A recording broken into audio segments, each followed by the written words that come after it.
He received PhD in political science from Paris Pantheon Sorbonne University, as well as a PhD from the Hitotsubashi University. And his area of research poverty and social movement in contemporary Japan. And he's author of many books and articles. I don't go into detail today, but today his talk is titled Characteristics of Rebellious Youth in Japan. And his talk today is about the mobilization of Japanese youth and anti-poverty movement in Japan. Poverty in Japan is not a topic that we often talk, but as a social scientist myself, as a social work, social welfare researcher myself, I'm keenly aware of and very, very concerned about the rising poverty in Japan. Actually, Japan is one of the the poverty rate, relative poverty rate in Japan is one of the highest among the 30 OECD nations. And if you look at a relative poverty rate among household headed by one parent, with children with one parent, it's highest among the global north, political correct way of saying it, industrialized nations, highest, 56.7% of household headed by parents under poverty, relative poverty. That's what we're talking about. And he's going to focus on youth in poverty and how they're responding, how they're mobilizing.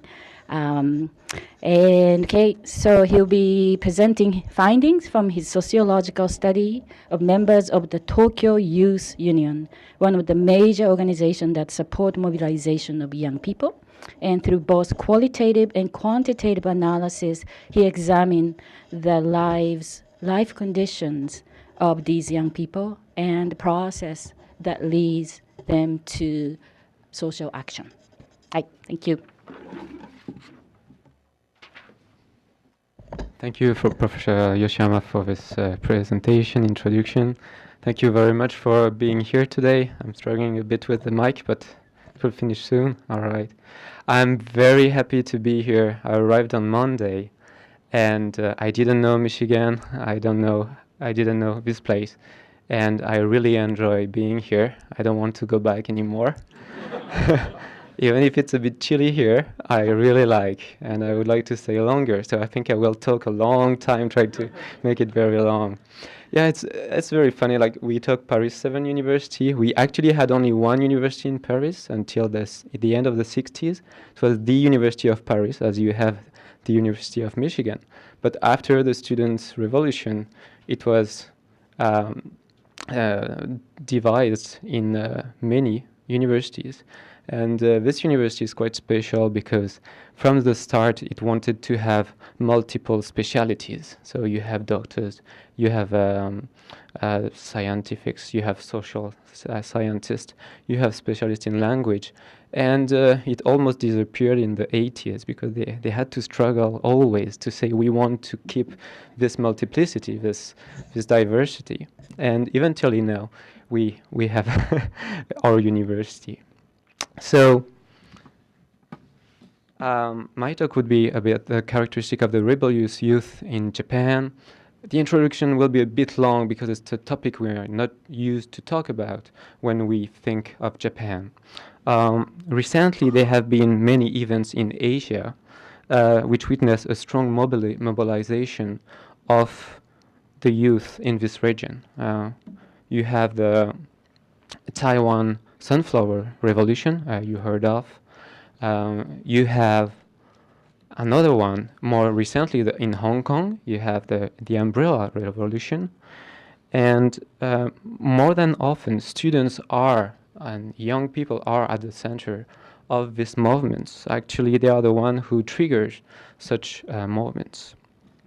To quote a recent study about student activism in Asia, frequently students have not been mere participants, but are at the vanguard of the social movements behind these waves of protest. So this is the situation in some part of Asia. What about Japan? Well, if you want, we have to go in another color. We don't have colors anymore. It's more about black and white. This is a footage from 1968. It's the student revolution. So we had student mobilization in Japan, but it was quite a long time ago. And it might have been violent. There might have been hope, but all of this is now more or less history. And I'm asking the question, what about youth today? It looks like that they don't know exactly what they want to do. They have dreams. Maybe they are dreaming of Kiki that we saw yesterday. More seriously, researcher, not only the ones studying students, but more generally those studying youth in Japan, insisted on the fact that young Japanese do not mobilize. So there is this work from Mary Brinton that explains that there has been little evidence until very recently of young jobless Japanese taking to the streets to march in protest over the fact that so many of the jobs available to them are short-term, low wages, and lacking in the job security. And this was interesting because she was explaining just a little bit before in the paragraph that in France there were a lot of protests. This is not only the situation of youth in Japan. More generally, we are talking of an ice age of social movement in Japan for quite a while. There is a good book from Robert Pekanen that tried to explain why we lack this protest movement, this politicized activism, and we moved from this politicized activism that was in Japan until the end of the 60s to a more, and I quote, inward-looking consumer identity-focused group kind of activism in Japan. So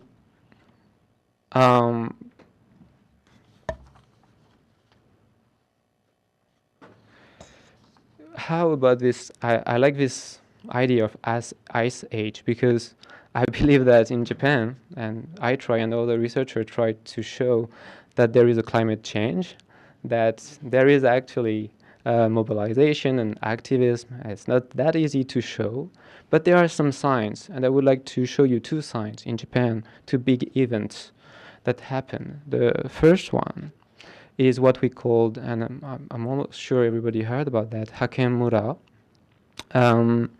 Hakemura was an action that took place at the end of the 2008.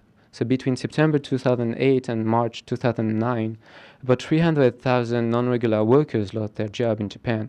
These are official numbers, so it might have been higher. Actually, calculated that it went up to 500,000, but these are official numbers. And the Anti-Poverty Network, that was founded the same year, that was founded in 2008, decided to take an action. So they created what was titled a tent village of laid-off temporary workers, the Hakenmura. It's hard to translate, but there was this tent village of laid-off temporary workers. And more than 500 precarious workers gathered in this tent looking for social welfare, looking for medical support, looking for to defend their workers' rights. And what was really impressive, and I was working on homeless social movement in Japan before, regarding the homeless social movement, there was a lack of public support. And this movement received a huge support. As you can see, during only 1 week, you had more than 1,500 volunteers that joined, bringing food, bringing their hands to help, bringing covers, and asking what they could do to help. And in only 1 week, they received more than 200 $210,000 in donation. That was very huge. And of course, the politician didn't miss the opportunity to show their face and to explain that now poverty was a big issue in Japan and we needed to do something, and poor people were these young people, especially among these non-regular workers, mainly were young people, and we had to take care of them. This was very new. In the 90s, no politician would show to a protest movement of homeless people. This was very new. The second big data I would like to show you is the number of part-time workers that are joining labor unions in Japan. As you know, I think it's the same more or less in the US or in France. Labor unions are not in good shape. But what we can see here is that the number of non-regular workers in the labor union movement rose from less than 400,000 to 800,000 in a few years. It doubled in less than a decade. I think it's 5, 6, 7, 8, 9, 10, 10, about 8 years. And during the same period, the general number, the general membership of labor unions stagnated at 10 million members. So it's very specific. And of course, because there are many non-regular workers that are young, we can suppose that there was also a big number of young that got involved in these labor unions. So this is to show you the general picture and the debate we have between researchers, if there is actually a politicized social movement, or it's only about volunteering, if it's only about cooperative social movement. So I'm more on the side trying to explain that, well, yeah, there is something happening. There are voices, and some people and young people are trying to change the game in Japan. So the question then is, what do we know exactly about these young people who mobilize?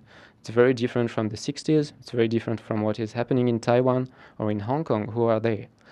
And it's very hard to know who they are. They are really fluid.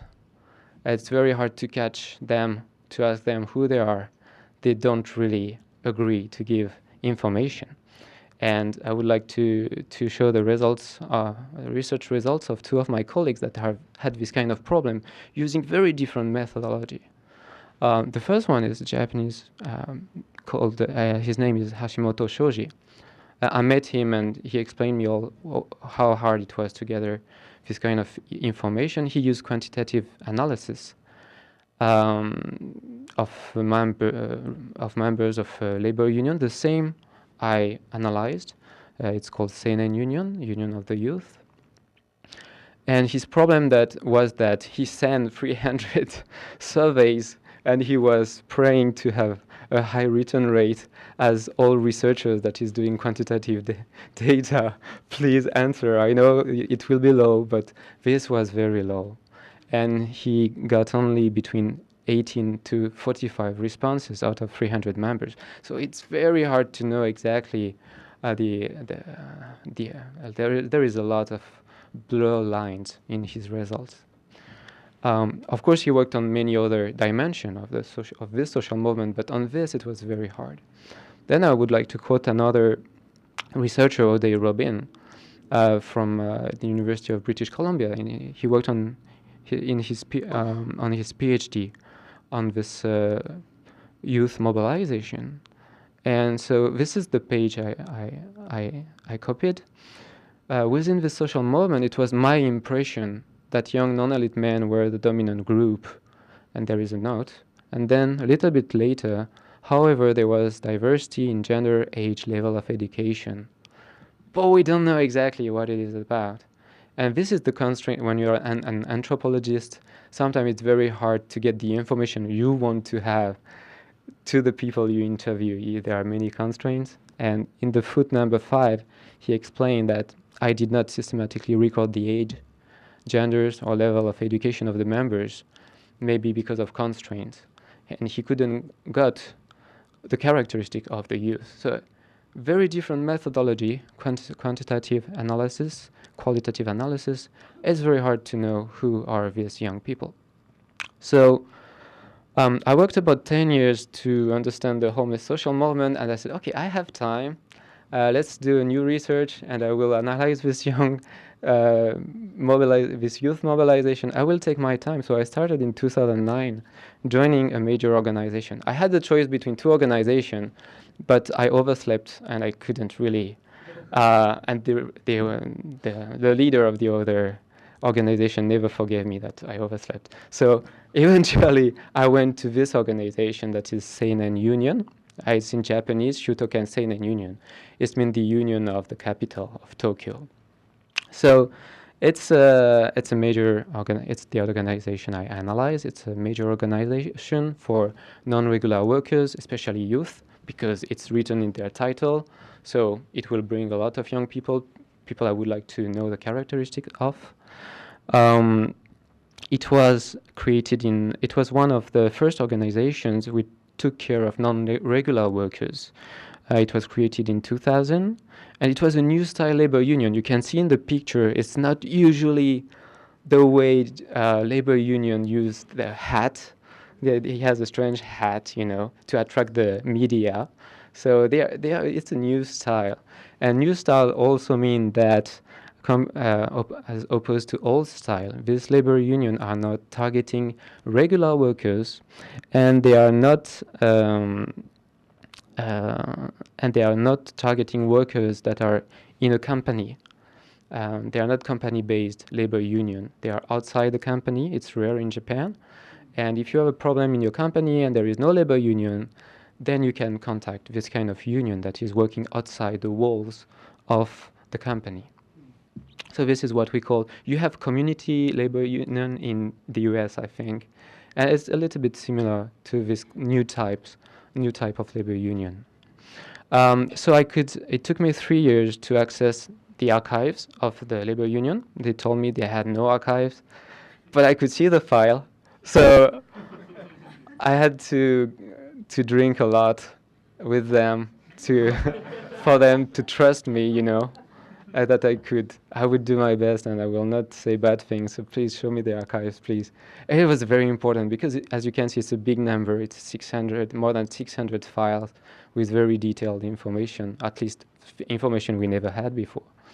And then I could access also the list member, the actual members. That is about 300 files.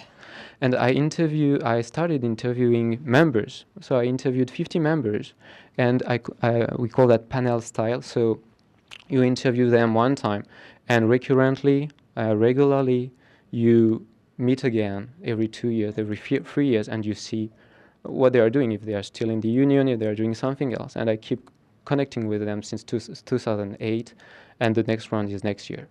So this is how I worked. It took time. And so I will show you some results, and this is what I'm going to talk about. I told you it was a long introduction. I wanted to really set the frame. So first is the underrepresentation of women and the very young. We are talking about youth mobilization, but some parts, the very young, are underrepresented. Second part is the overrepresentation of the very precarious, and this is from a theoretical point of view is a mystery. It's out of the normal scheme in the social theory. Like if you know resource mobilizations theory a little bit, I will talk a little bit of that. It's abnormal. And then I hope I would have time to talk about a case study of a mobilization process that is really a kind of best of all my interviews. It shows all the patterns, all the reason why somebody that doesn't know anything about labor union is going to join a labor union. And it's a hard process. Okay, so first is the underrepresentation of women and the very young. First, let's talk about women. It's normal, lady first. So let's talk about women underrepresentation. Though it is a new labor union, there is a gender bias in this organization, and I will try to show it in 2 ways, and I use 2 ways to calculate the underrepresentation of women. The first one, because I could access the archive, I took each year And I was looking at how many women would join the union each year, new members. At the beginning, the first few years, there are very few new members every year. We are talking about 10 people, 15 new members. It's very low. And there were many women by this time. But then, when the number of new members increased, especially in 2003, I don't know if you know, but in Japan you have the reform of the Haken of the temporary workers law in 2003. You can use workers in the manufacturing sector, and you have a huge increase in Haken Rodosha, in temporary workers, since at the beginning of 2003. And you can see that really at this moment you have a change in the proportion of men and women in the organization, more and more men and less women. So this was the first data I could use.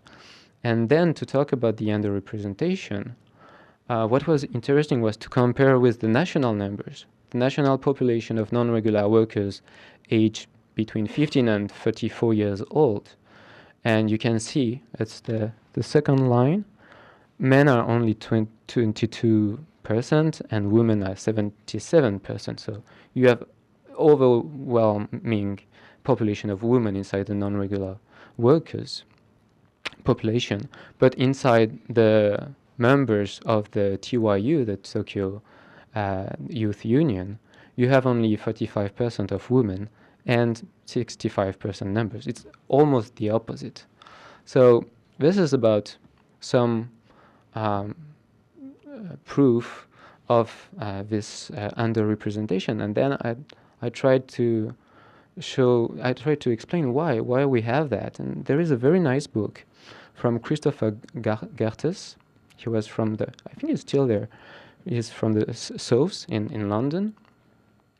And he wrote a book about the unions in Japan since after the Second World War. And he was saying that there was this kind of deal between the managers and also the labor union leaders that relegate women to reproductive and consumptive role within the male-centered household economy. And he would conclude that the net result was a gender-stratified workforce, the structure of which was reinforced by an annual part-and bargaining system that made a male-centered family wage the normative goal. So women are not workers, they are wives of workers. That was basically what he was showing, and it was an ideology that was very important in Japan. And it's actually also important in these new organizations, surprisingly. And it's always hard to show that, because what is not happening is always hard to show.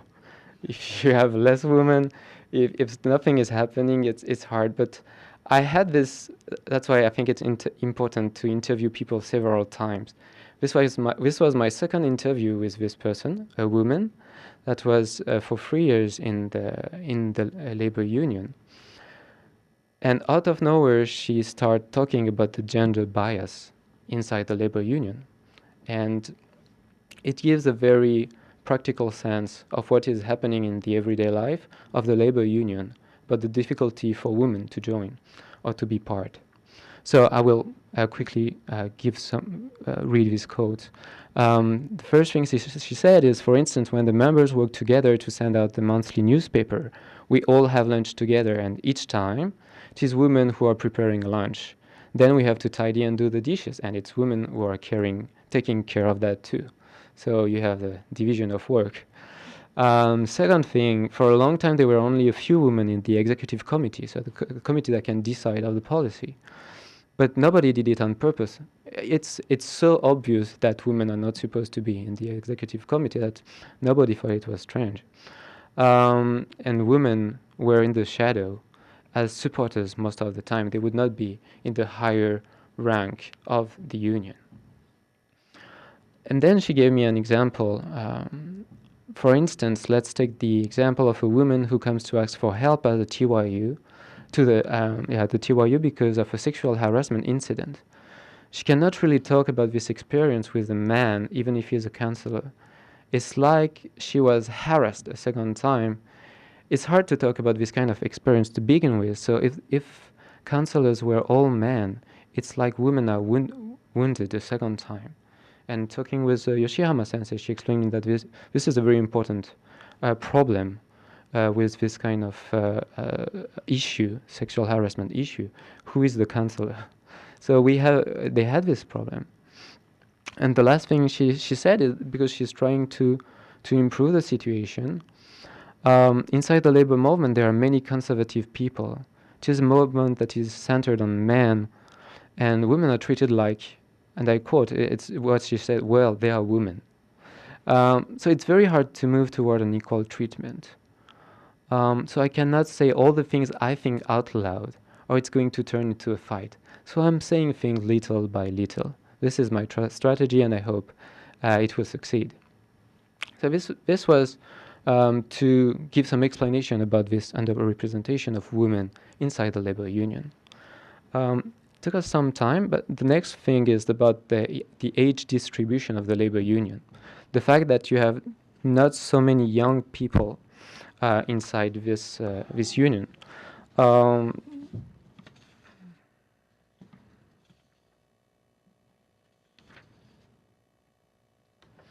So first of all, what is young? What do we define as young people? There is one definition I like and the other one I don't like. The one I like is between 15 and 34 years old. That's the one I don't like. And the other one is between 15 and 39 years old, and this is the one I like. Whatever the definition you use, for my research, it has no impact. It will impact 1 or 2%. It's not very important, but it's important to know who we are talking about. So it's this range of age, and I have the age distribution, and you can see that most of the members are over 22 years old. I mean, the huge majority. And why is this 22 years old important? Well, you are no more a student after you are 22 years old. So this is very important when you see the past, Japan history. The last time young people mobilized, they were students, as I showed you on the footage. All over Asia, you have student mobilizing. And in Japan, it's very specific. You have it's not students that are working. It's professional. They are workers, and they are non-regular or precarious workers. So it's very new, both for Japan and both when you compare with the rest of what is happening in Asia. So I wanted just to focus on this concerning the age distribution. Then I would like to go to the second part concerning the overrepresentation of the very precarious in Japan. So we have these young non-regular workers that do mobilize, and then this is the reality. And what I found out and what I'm going to show you is that it's really the bottom in terms of income of these non-regular workers that is mobilizing. And this is hard to believe from a theoretical point of view, from any theoretical point of view, because if you are like in the US, the dominant explanation of mobilization is resource mobilization. So what you expect is people that have income, people that have resource, will have the strength to voice. When you are at the lower part of the spectrum, you would not, because you have less resource, and when you want to mobilize, you need resource. When you want to create a social movement and action, you need resources. This is the idea. Now, let's take the opposite. You are a Marxist, okay? Maybe there are some remaining somewhere. So, you are a Marxist. You do not expect these people to mobilize because they are lumpen proletariat. They are lumpen proletariat. I don't know how you say that in English, but they are the spectrum of the workers that is the objective ally of the bourgeoisie. So they are not the one that are supposed to mobilize and change the things. So this was very interesting to see that you had this this low-income people mobilizing, and I tried to quantify this situation. So the first thing is the overrepresentation of non-regular workers and unemployed people in this labor union. So I talk about something that is distant to job security. I distributed members in 3 categories according to their status on the labor market, from the most protected to the less protected. So I use this term, distance to job security. Regular workers are the most protected, then you have the non-regular workers, and then you have the unemployed. And to be able to talk about overrepresentation or underrepresentation, I have to compare. So I used the national survey, the 2008 national survey. I extracted the 1534, it's in French, 1534 years old category. And I found out that on the national level, regular workers are about 64% of the labor force in Japan, non-regular workers 30%, and unemployed 6%. And now in the organization, I have 30% only of regular workers, but still remember this number because this is strange. I mean, I hope I would have time to talk just a little bit about this. This is an organization that is aiming to mobilize non-regular workers, and they have 30% of regular workers. So this is underrepresentation, but still I was surprised. I was not expecting to have such a high number here. And then you have non-regular workers, that is about 60%, and the unemployed, that is 10%. And you can see that there is an overrepresentation here. Now, it might not be that incredible that in an organization that is trying to mobilize non-regular workers, you have a lot of non-regular workers. I understand that. But then I took the chronological frame to see what is the tendency inside the labor union through the years. And this was very interesting because we can see that from the 24 year, when the number of members is increasing a lot, actually you have a tendency to have people that have a higher distance toward job security. The regular workers percentage dropped from 44% to 24%, to 24%. And the percentage of the unemployed rose from 5% to 15%. And the percentage of non-regular workers expanded from 15% to more than 60%. So the tendency, beyond the obvious, the tendency is toward more insecurity inside this organization for its members. Then the second point is the overrepresentation of poor and working poor. So I had to distinguish both. I will first be talking about the working poor. This is in red. You have the distribution of the members according to their income. So the income is not written anywhere, but according to your income, you don't pay the same membership fee. So, and I was lucky because the scale is the same that the national income survey. So it was easy to put them side by side.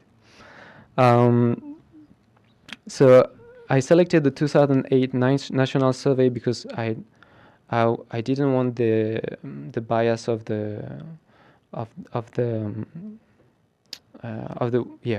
collapse, of the worldwide, how do you call that, the great recession, the subprime crisis. So I took the 2008 number to do the math. As you can see, lowest income, there is an overrepresentation of lowest income. It's systematically overrepresented among the members of the TYU up to the 180,000 threshold. This is in yen, and so in dollars it would be $1,800.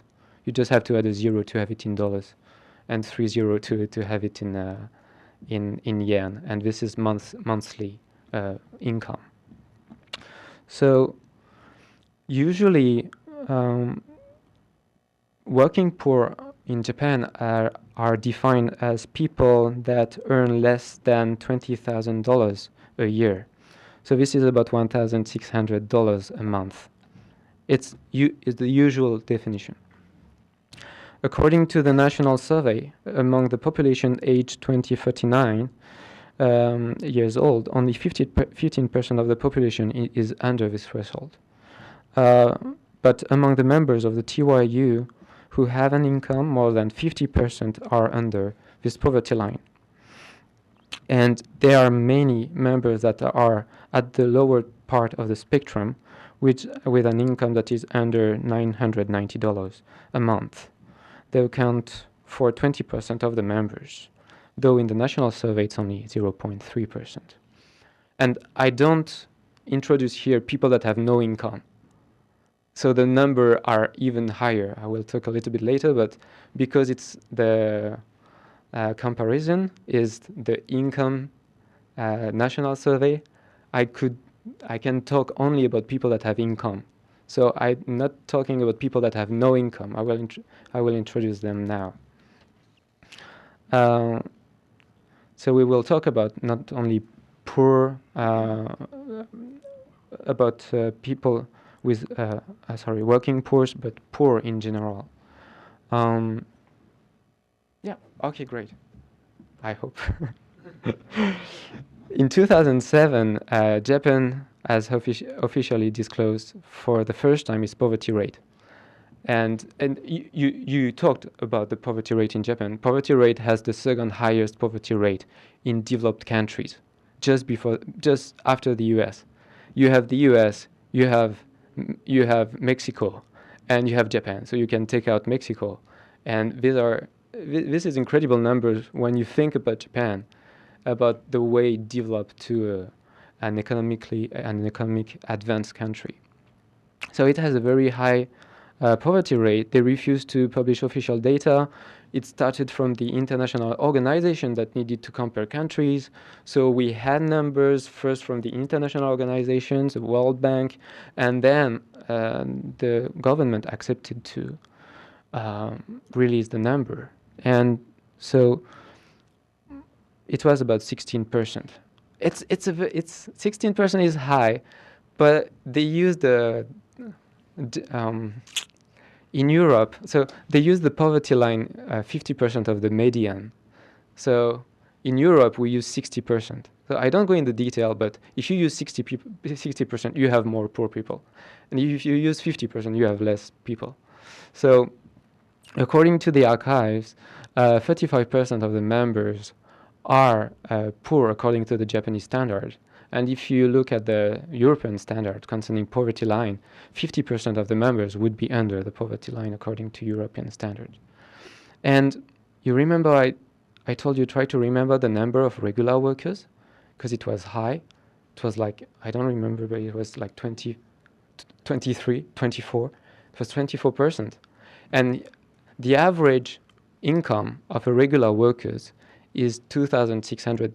That's why I put the number here, $2,600. So I was expecting something like 24% here, because you have regular workers. But even among regular workers, there must be a lot of very low income people, because over 2,600 people, you have only 15%. This is just a detail, but it was something that surprised me here. I will very quickly go to the case study of the mobilization process, because the fact that you have correlation, that you say, oh, well, poor people, they are in the union, so they mobilize. No, correlation is not causality. So you have to go in the detail of why some poor people are going to mobilize. There is more than the income reason. So I will talk a little bit about this interview I had with a non-regular worker. That was he was 25 years old. He joined the union in 2008. And the first thing through him and through many interviews, what I understood is that many of these workers, they loved their work. They choose their work. They wanted to do that. I have designers, but I can have also hairdresser. He was a hairdresser. It was his dream. And then he joined this company, and he's so happy. And you know, in Japan, when you are first a trainee and you cannot touch even a hair, and you have to do many things. And they broke him. They broke him completely. He was overworking so much that he's he's very big and strong, but he was totally broken, and actually he could not walk normally anymore. He would be walking like that, and for his back not to have the pain anymore, he would walk a strange way. And his mother would tell him, you don't walk the right way, you know, and this is strange. And he would tell me that he would be back from the work at 2 or 3 o'clock in the morning, had to leave at 7 o'clock in the morning, almost drown in the bath, because he would take his bath, he would sleep, and even if he was going under the water, he would not be able to wake up. So very terrible. And one day he cannot move anymore because he has a cystia, so something in the lower back, and it's so painful he cannot move. He is hospitalized, and he's in the hospital, and he has nothing to do, so he reads newspapers. And he's not happy, of course, with this company, because he strongly believes that they are responsible. So he tried to bargain from a person individually, but they refused to bargain with him.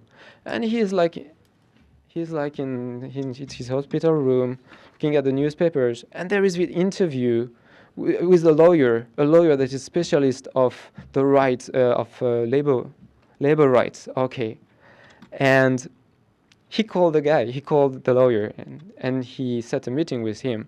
And this is the second point. He met the lawyer, and the lawyer says, okay, I can do that, and you will receive this because it's really a terrible situation, or you can join a labor union.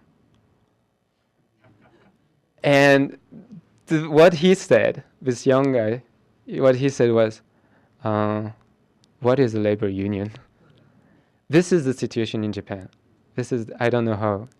In France, it's not that bad, but in Japan, it's very bad. He was like, what is a labor union? So the lawyers explained, well, a labor union is here to defend your right as a worker, and you can join them. And many of these workers has no idea of what is a labor union, or they don't know how to reach a labor union. They have no political background that would help them to understand what is that. They have no cultural background that would help them. So it's a new generation of people that are discovering labor unions by themselves. I will stop here, and I will go to the conclusion. So I would say one more time that correlation is not causality, that we have to go in the detail of the process, how people join the union. Summary of my findings is that I think theory sucks, and we need a new theory frame. And the last thing is the mobilization time frame. I really like that. We need to go really in the detail to understand this mobilization. And the real problem of this organization is that there is a drop-off rate that is very high. 70% of the members would have left in 3 years. Where do they go? So usually in the people that have no time to do research is, okay, they drop off, the organization is weakened, and because these people stop their activism. So what I did is I put a chip on these people, and every 2 or 3 years I talk with them, I interview them, and I ask them, what do you do recently? And what I found out is that they are still conscious about this activism, and they are activated. They continue in other organizations or on the sub-organizational level to contribute to better this world. Thank you very much for your attention. Thank you very much.